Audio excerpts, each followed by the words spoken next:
할렐루야. 아멘. 감사합니다. 특별히 이번에 우리 목사님이 이렇게 큰 현수막을 준비해 주셔가지고 11시 예배 때 들어오자마자 너무 감사했는데요. 감사드리고요. 아까 어떤 권사님이 저희한테 인사를 하시는데 재밌게 고생하시죠 이러더라고요. 근데 저는 그 말이 지금 저의 삶을 가장 잘 드러내는 말인 것 같습니다. 그리고 성도의 삶도 가장 잘 드러내는 말이 재밌게 고생하는 거. 우리 옆 사람에게 재밌게 고생하세요 한번 하겠습니다. 축복입니다. 절대 나쁜 말이 아닙니다. 축복입니다. 우리 크리스찬들은 뭐 어차피 고생은 평생 짊어져야 되는 건데 이제 즐겁게 소화하시면서 하라는 거죠. 같이 오늘 이제 제목은 조금 좀 무거운 주제죠. 자기를 부인하다라는 건데, 뭐 저희가 어떻게 사역하는지는 저희가 설교 끝에쯤에 영상을 하나 준비했거든요. 이제 그걸 보시면 뭐 저희가 어떻게 베트남에 살고 있는지 아실 것 같고요. 이 자기 부인이라는 주제는 제가 이제 선교사로서 하나님 앞에서 이게 살면서 가지고 있는 늘 고민 같은 거. 아마 이제 성도분들도 한 명의 성도로서 이제 또 하나님의 자녀로서 이 세상에 살면서 자기를 부인한다라는 말, 사실 평생 해야 되는 건데 이 말의 의미를 좀 고민이 많으실 것 같은데요. 저도 선교사로서 이런 고민이 많습니다. 자기를 부인한다는 거, 이게 무슨 의미일까? 조금 주제는 무거운데 특히 2시에 졸린 시간에 이렇게 무거운 주제를 해서 조금 어려울 수는 있는데요. 한번 그래도 여러분들의 고민도 계시다면 한번 잘 들어보시면 좋겠습니다. 제가 보기에 우리가 주님을 따르면서 크게 2가지 질문을 꼭 해야 됩니다. 2가지 질문. 첫째, 내가 믿고 있는 주님은 누구신가? 내가 이렇게 믿고 있는 그 하나님은 누구신가? 이걸 첫 번째 질문해야 되고요. 그리고 나는 그분을 점점 알아가고 있는가? 점점 그분과 가까워지고 있는가? 자, 이런 질문 한번 스스로 한번 해보세요. 그러면 어떤 대답을 하실 수 있겠습니까? 사실 이 질문은 이제 우리가 하나님을 믿고 하나님을 알아가면서 첫 출발이라고 할 수 있습니다. 그런데 저는 이제 여러분들과 오늘 2번째 질문, 주님은 누구신가? 첫 번째라면 2번째는 주님은 어디로 가고 계시는가? 내가 믿고 있는 주님은 지금 어느 방향으로 가고 있는가? 여러분 한번 생각해 보세요. 여러분이 믿고 있는 주님은 지금 어디로 가고 계신 것 같습니까? 한번 여러분 스스로 생각해 봤을 때, 뭐 십자가라고 말하신 분들도 있고 뭐 다양할 수 있죠. 근데 여러분, 이게 사실은 제가 선교사로 살다 보니까 이게 어렵더라고요. 왜냐하면 제가 주님이 누군지는 알아요. 근데 사실 우리의 신앙이라는 게 어떤 알무로만 끝나면 안 되잖아요. 우리 삶으로 실천이 돼야 되는데, 실천을 할 때 주님이 어디로 가고 있는지를 제가 뒤따르지 않으면 자꾸 신앙에 이게 엇박자가 나오고 뭔가 하나님을 많이 안다고 하는데 내 삶은 점점 하나님과 멀어지는 듯한 그런 경험을 많이 하고 있습니다. 여러분, 주님은 어디로 가고 있는가? 이 질문을 가지고 한번 잠깐 여러분들과 좀 나눠보겠습니다. 여러분, 성경에는 제자라는 말이 많이 나오지 않습니까? 제자. 여러분, 제자라는 말이 무슨 뜻입니까? 뭐 여러 의미가 있습니다. 첫 번째 가장 많이 나오는 말은 배우는 자라는 뜻이죠. 배우는 자. 제자는요, 평생 배워야 됩니다. 평생 주님이 어떤 분인지를 배우는 사람이 제자입니다. 만약에 내가 어떤 연수가 차고 내가 선교사라고 해서 주님을 배우지 않는다? 그러면 주님이 제자가 아닌 거죠. 계속 배우는 거죠. 그런데 주님의 제자가 또 중요한 의미가 있는데, 주님을 따르는 자. 한번 따라해 보겠습니까? 주님을 따르는 자. 자, 여러분, 주님을 따른다라고 했을 때 여러분 한번 생각해 보세요. 주님이 어디에서 주님을 따릅니까? 그 말에 이미 답이 있지만, 주님이 있으면 주님의 앞, 옆, 뒤, 어디에서 주님을 따르는 겁니까? 뒤에서 따른다는 거죠. 그래서 우리가 주님의 제자가 된다는 것은 항상 주님의 뒤에 있어야 됩니다. 항상 주님의 뒤에서 주님의 뒷모습을 보면서 따르는 사람이 주님의 제자라는 거죠. 마치 제가 앉아서 이제 기도하면서 느낀 게 여호수아가 요단강을 건널 때 말씀이 먼저 갔잖아요. 근데 거기 보면 2000규빗인가요? 2000규빗의 간격을 두고 뭐 가깝지도 않고 멀지도 않고 항상 그 간격을 유지하면서 따라가야 되는 거거든요. 그러니까 제자는 주님의 뒤를 따르되 너무 가까워도 안 돼요. 그렇다고 너무 멀어서도 안 돼요. 어느 주님이 원하시는 어떤 분명한 간격을 두고 주님을 졸졸졸졸 따르는 사람이 제자라는 거죠. 그래서 저는 이제 여러분과 제자, 자기를 부인하는 제자에 대해서 같이 나눠보려고 합니다. 여러분, 성경에는 우리의 신분을 여러 가지로 이야기해요. 첫 번째 뭐 예를 들어서 우리 하나님의 자녀다 그러죠. 여러분, 하나님의 자녀면 여러분의 자녀 20살, 30살 돼도 어떻습니까? 귀엽죠? 저도 며칠 전에 저희 둘째 아들 20살인데 지금 얼굴이 사각턱이 돼가지고 완전히 수염 나고 이래도 만나면 너무 반가워서 껴안고 막 머리 이렇게 쓰다듬고 뽀뽀하고 그러거든요. 우리가 하나님의 자녀면 하나님 우리를 뭐 껴안아 주시고 뽀뽀해 주시고 막 애정 표현을 많이 할 수 있어요. 뭐 하나님 자녀는 충분히 그렇게 이해할 수 있습니다. 근데 여러분, 제자라는 말을 또 생각하면 우리는 주님의 제자다 그러면 조금 이제 다른 어떤 이미지가 떠오르죠. 여러분 어떻습니까? 주님이 제자다 그러면 여러분은 주님을 어떤 모습으로 느끼십니까? 성경은 제자는 항상 주님을 뒤따르는 자가 돼야 돼요. 뒤따르는 자가 돼야 됩니다. 근데 여러분, 이제 우리가 주님을 잘 뒤따르다가 어느 순간 이제 문제가 발생하게 되는데요. 뭐냐면 이제 분명히 주님을 잘 따르고 있었는데 어느 순간 주님이 갑자기 이상한 방향으로 앞서가실 때가 있습니다. 여러분도 아마 그런 경험하셨을 텐데 지금까지는 주님을 잘 따랐어요. 별 문제 없이. 근데 어느 순간 이유는 모르겠어요. 주님 또 이유 잘 설명 안 하시잖아요.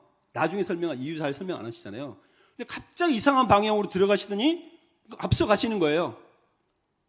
근데 그 뒤를 따르기가 그때부터 부담이 되기 시작한 거예요. 부담이 되고 불편하고 막 안절부절하고 염려되고 걱정되고 주님 도대체 어디로 가시는데 자꾸 이쪽으로 가시지? 저쪽으로 가면 분명히 좀 어려움이 있을 것 같은데 이런 걱정이 많이 나오죠. 여러분, 우리가 오늘 읽었던 이 본문은 누구든지 나를 따라오려거든 자기를 부인하고 자기 십자가를 지고 나를 따를 것이니라. 이 본문은요, 우리가 잘 아는 본문인데 베드로와 관련된 이야기예요. 여러분, 베드로가 예수님을 지금까지 잘 따랐거든요. 처음에 예수님이 베드로에게 나를 따라오너라, 내가 너로 사람 낚는 어부가 되게 하리라. 그래서 근 3년을 잘 따랐어요. 졸졸졸. 그런데 어느 순간 주님이 이제 그 사역의 막바지가 되니까 갑자기 이상한 말씀을 하시기 시작하는 거예요. 뭐라고 했냐면 인자가 많은 고난을 받고 장로들과 대제사장들과 서기관들에게 버림받아 되어 죽임을 당하고 사흘 만에 살아나야 할 것을, 그러니까 주님이 죽임을 당할 거라는 이야기를 갑자기 하기 시작해요. 고난에 대해서 이야기를 시작하는 거죠. 네. 여러분 혹시 이런 생각을 해보셨어요? 주님을 따르면 좋은 일이 많이 있을 거라는 생각 많이 해보셨습니까? 실제로 좋은 일이 많이 있으셨죠? 예, 주님 때문에 많은 복도 누리셨잖아요. 뭐 가정의 복도 누리고, 뭐 저 같은 경우는 저렇게 베트남 거의 친자식이거든요. 저희 아이들이랑 똑같은데 뭐 베트남 아이들을 거의 자식처럼 이렇게 이런 복도 누리고 복이 많습니다. 예, 주님 믿으면. 그렇지만 이제 우리가 당황스러운 건 주님의 고난이 끝날 것 같은데 끝나지 않고 죽을 때까지 계속 될 거라는, 처음엔 잘 몰랐는데 주님이 별로 처음엔 주님 그런 이야기 안 하시다가 갑자기 때가 되니까 고난에 대해서 이야기하시는 거예요. 이제 그게 너무 사실은 가면 갈수록 사실 더 우리가 생각을 많이 해봐야 되는 겁니다. 네. 사실 신앙이 좀 성숙해가고 연차가 쌓이면 사실 복보다는요 사실 고난에 대해서 이야기를 많이 해야 되고요, 고난에 대해서 생각을 많이 하셔야 됩니다. 왜냐하면 우리 삶 자체가 사실 고난이거든요. 죄송한 말씀이지만 저도 그런 생각 많이 해요.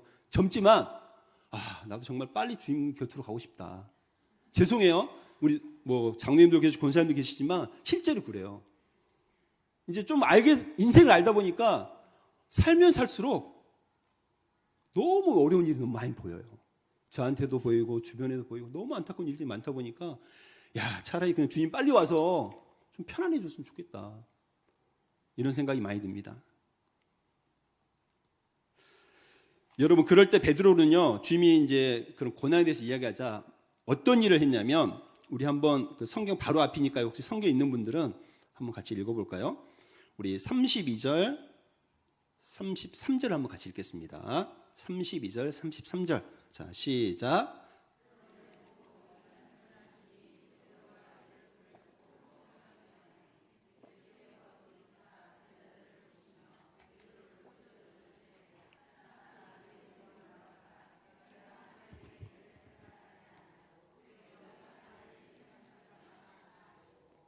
네, 여기 보면 베드로가 그 말을 듣고요, 예수님을 붙들고 예수님을 모시고 옆으로 가서 여기 보면 항변하다라는 좀 어려운 말이 나오죠. 근데 이 말이요, 33절에 예수께서 베드로를 꾸짖어라는 말과 똑같은 말입니다.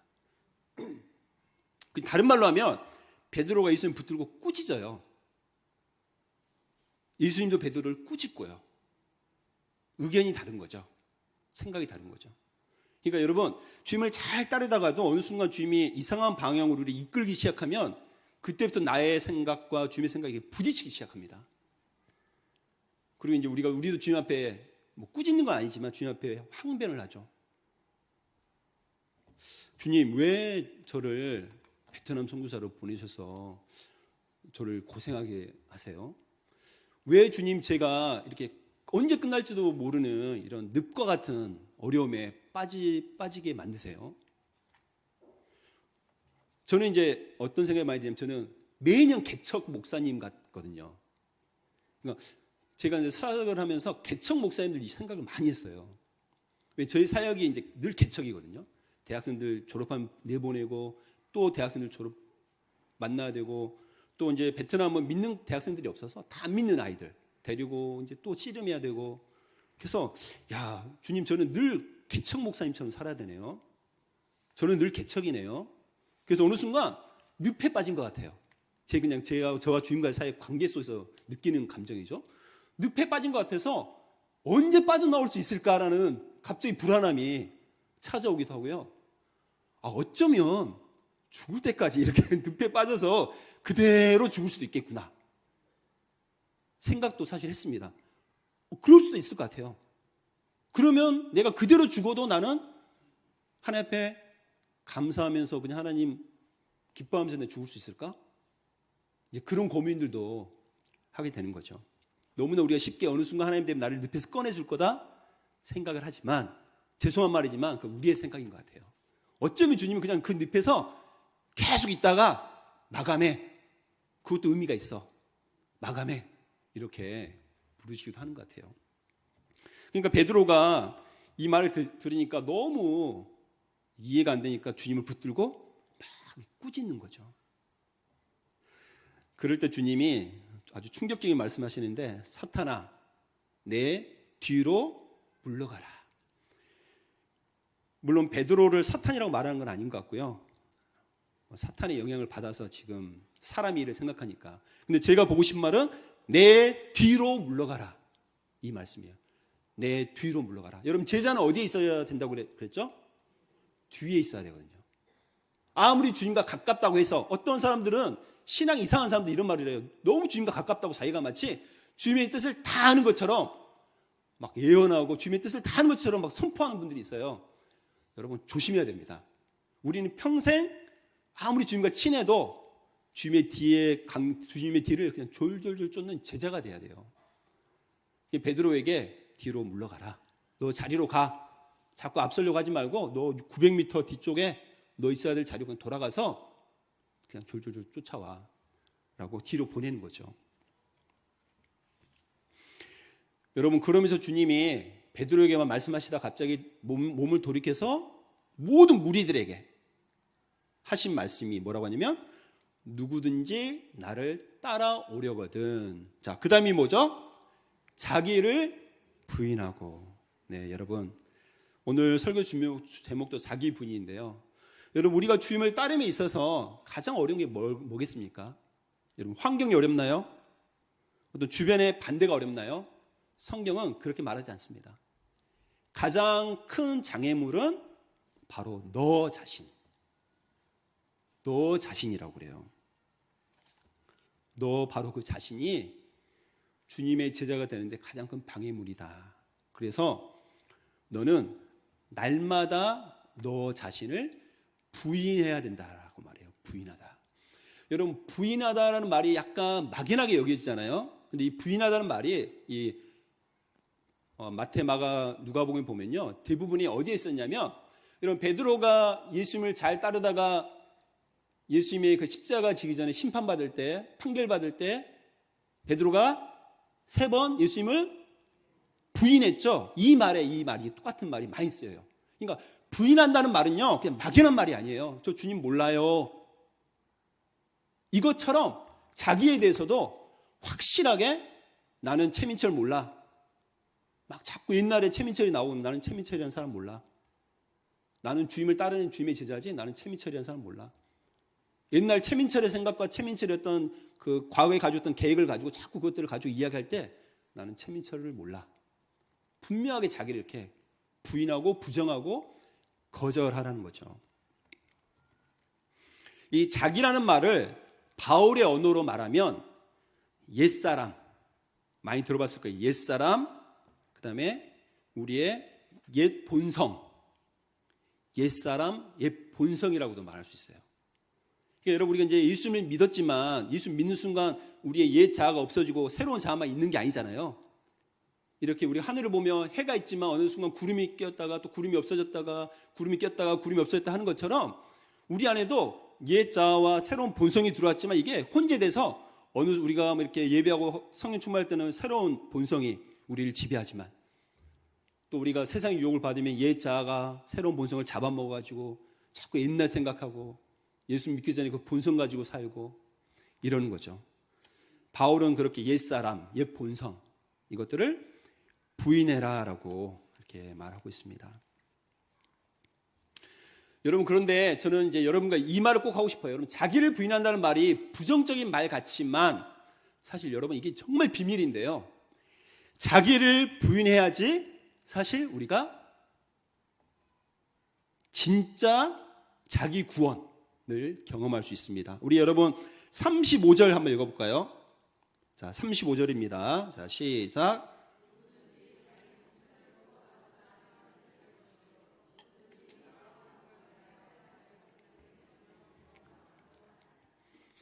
여기 주님이 참 이게 너무 우리가 잘 아는 말인데 삶에서 정말 실천하기 어려운 말을 하고 계시죠. 자기 목숨을 구원하고자 하면 잃을 것이요, 나와 복음을 위하여 자기 목숨을 잃으면 구원하리라. 다른 말로 하면 자기를 부인하면 그게 끝인 것 같지만 사실 그거야말로 진정한 나를 구원하는 길이다라고 이렇게 말씀하고 있습니다. 이 말씀이 어쩌면 우리의 삶에는 너무 막연하게 느껴질 수도 있을 것 같아요. 그렇지만 여러분, 절대 막연한 말이 아닙니다. 아마 그런 경험이 있는 분들이 있을 거예요. 순종하기 어렵고 자기를 부인해서 주님의 말씀 순종하기 어려웠지만 순종했더니 그 결과가 생명을 구원하는 역사라는 것들을 아마 많이 경험했을 거예요. 여러분, 제가 질문 한 가지 하겠습니다. 제가 선교사로서 살아감에 있어서 가장 어려운 게 뭘 것 같습니까? 뭐 베트남에 사니까 뭐 날씨가 어려울 것 같습니까? 날씨 너무 좋습니다. 이제 적응이 다 됐습니다. 한국에 와서 추워가지고 이불 덮고 잤어요. 며칠 전에. 또 뭐가 어려울 것 같습니까? 음식이요? 한국처럼 자극적이진 않지만 뭐 너무 맛있고요. 베트남 사람들이요? 한국에 왔더니 한국 사람 너무 우리 아까 지하철 타고 저랑 저희 베트남 친구가 지하철 타고 가는데 이제 에스컬레이터 올라가잖아요. 근데 저희가 서 있으니까 한국 사람들이 막 쑥쑥쑥 걸어 올라가는 거예요. 그러니까 베트남 친구가 왜 무슨 급한 일 있냐고 막 쑥쑥쑥 올라가고. 저는 베트남에 살면서 베트남 사람들 되게 여유가 있거든요. 그건 저는 너무 좋아요. 사실 뭐 어렵진 않습니다. 물론 이제 어려운 게 이제 베트남 경찰 만날 때 가슴이 덜컹하는 게 있어요. 뭐 여러 이유 때문에. 근데 저는 이제 가장 사실 베트남에서 마음을 단단히 먹어야 되는 게 뭐냐면, 이제 저희가 지난 학기도 화요일 수요일 이틀에 걸쳐서 2시간씩 캠퍼스에 들어가서 전도를 하거든요. 그러면 저는 자기를 부인한다는 말이 막연하지는 않아요. 저는 이제 전도하려고 딱 가면요, 나를 부인해야 돼요. 왜냐하면 제 마음속에서는 일단 두려움도 있고, 이제 언어가 그렇게 뭐 아무리 해봤자 얼마나 되겠습니까? 언어도 부족하다는 생각들. 그 다음에 이제 베트남 캠퍼스는 특히 외국인 들어와서 복음을 전할 수 없다 보니까 이제 눈치를 잘 봐야 되거든요. 무슨 첩보처럼 들어가야 돼요. 그러니까 이제 그걸 눈치를 봐야지. 이 친구랑 이야기하고 있으면 저 친구가 이제 빤히 보고 있으면 제가 왜 이렇게 보고 있지? 이런 뭐 걱정. 이제 그러다 보니까 여러 가지 때문에 이렇게 압박이 있어요. 그래서 마음을 다 잡아야 돼요. 그리고 딱 캠퍼스에 들어가면 발을 디디면서 나는 이제 없다. 그냥 내 안에 있는 예수님만 마음껏 2시간 동안 특히 주님께서 그냥 만날 아이들 만나고 전할 말씀 전하고 이러면서 그냥 가거든요. 그래서 저는 그 전도하는 시간이 사실 자기를 부인하는 가장 구체적이고 실제적인 시간이에요. 여러분들은 뭡니까? 한번 생각해 보세요. 내가 내 자신을 부인하면서 신앙생활을 한다고 하는데 나를 부인하는 그 시간이 내 삶 속에 어떤 시간이 가장 실제적으로 나를 부인하는 시간인가? 뭐 여러 가지가 있을 거예요. 근데 여러분 그런 시간이 구체적으로 있어야 됩니다. 막연하게 우리 신앙이 뭐 자기를 부인해야 된다 이런 말이 아니라요. 뭐 어떤 분들은 직장에서, 어떤 분은 그럴 수 있어요. 어떤 분은 직장에서 식기도 하는 것 자체가 어쩌면 자기를 부인하는 시간이 될 수도 있어요. 나 예수 믿는 사람이야. 동료들에게 이 말 한마디 하는 것 자체가 나의 힘으로는 안 되고 나를 부인해야지만 가능한 일일 수도 있습니다. 여러분, 주님 눈에는 뭐 사소하고 큰 게 없습니다. 중요한 것은 주께서 우리를 부르셔서 제자로 나를 따라오너라 말해놓고 우리가 주님을 따르려면 나를 부인해야 되는데, 그 나를 부인해야 되는 것이 무엇인지를 여러분 구체적으로 한번 생각해 보시라는 거죠. 왜 많은 사람들이 자기를 부인하지 못하고 오히려 주님을 부인할까요? 많은 사람들이 사실 우리가 자기를 부인해야 되는데 주님을 부인하는 사람들이 많습니다. 주님이 부끄럽거든요. 여러분 그러시지 않겠지만 여러분 주님이 부끄러우세요? 여러분 주님이 부끄러우세요? 복음이 부끄러우세요? 우리 귀한 성도분들이 부끄러우세요? 여러분 부끄럽다는 것은요, 사실 우리가 가져서는 안 되는 감정입니다. 절대 그런 감정을 가지면 안 됩니다. 설사 아무리 지금 한국 사회가 교회를 많이 압박하고 우리의 뭐 잘못도 있겠지만 교회를 압박하고 우리 믿는 사람들을 압박한다 할지라도요, 주님을 부끄러워하거나 교회를 부끄러워하거나 성도를 부끄러워해서는 안 됩니다. 여러분 바울이 뭐라고 했습니까? 내가 복음을 부끄러워하지 아니하노니 이 복음은 모든 믿는 자에게 구원을 주신 하나님의 능력이 됩니다. 여러분, 그래서 여러분들에게 부탁하고 싶은 것은 우리가 나 자신을 부인하고 복음을 부끄러워하지 않으려면 바울의 고백처럼 내가 복음을 부끄러워하지 아니하노니 이 복음은 모든 믿는 자에게 구원을 주시는 하나님의 능력이 됨이라. 주님은 이 복음을 통해서 하나님의 능력을 나타내시는구나. 자기 부인을 통해서 구원을 나타내시는구나. 자기를 부인해야지만 하나님의 능력이 나타나는구나. 하늘의 미랄이 땅에 떨어져서 죽지 않으면, 죽어야지만 자기를 부인하는 건데 하늘의 미랄이 땅에 떨어져서 죽지 않으면 그대로 있지만 죽어야지만 열매가 많이 맺히는구나. 내가 나를 부인해야지만 내 삶에, 우리 가정에, 내 주변에 구원이 이루어지고 열매가 맺히는구나. 이 말씀을 기억해라는 것이죠.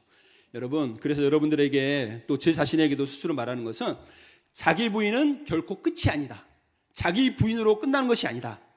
우리 자기 부인에서 우리는 죄에서 자유하게 되는 해방을 누리고 자기를 부인해야지만 예수님께서 우리 안에서 진정한 왕이 되시고, 자기를 부인해야지만 진정한 나 자아가 영원히 살아나고 우리는 풍성한 생명을 누릴 수 있다.